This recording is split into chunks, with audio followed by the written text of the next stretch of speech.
আমি এখন ঘুরি আর বিভিন্ন জায়গায় থাকাই, আমি দেখি ড্রেনটা কেমন আছে, খোলা নালাটা কি দিয়ে পরিপূর্ণ। খোলা দুই একটা নালা আছে, এই কনস্টিটিউশনে বেশি নাই, কিন্তু বিশ্বাস করেন ওগুলার পাশে কোনো সুস্থ মানুষকে 5 মিনিট দাঁড়াইতে পারবে। ময়লার দুর্গন্ধে ভর্তি। এই দেশের কি কোনো মা বাবা নাই? এখানে স্থানীয় সরকার, সিটি কর্পোরেশন আছে না? এখানে সেন্ট্রাল গভর্নমেন্ট আছে না? এই অবস্থা কেন?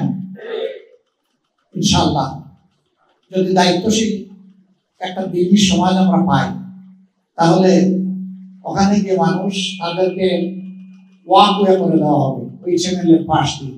সকাল বিকাল সেখানে বয়স্করা, জোয়ানরা, শিশুরা, মায়েরা তাদের সন্তানদেরকে হাত বরাবর করে হাঁটবে ইনশাআল্লাহ। রাতের বেলার জন্য যাতে কোনো বদলুক কোনো ধরনের কোনো কিছু না করতে পারে, সেগুলাকে পর্যাপ্ত বৈদ্যুতিক বাতি দিয়ে সাজিয়ে দেওয়া হবে একটা ফুলের পালার মতো ইনশাআল্লাহ। যদি নগরবাসীকে এতটুকু স্বস্তি একটা সরকার না দিতে পারে, তাহলে সেই সরকারের দরকার থাকবে।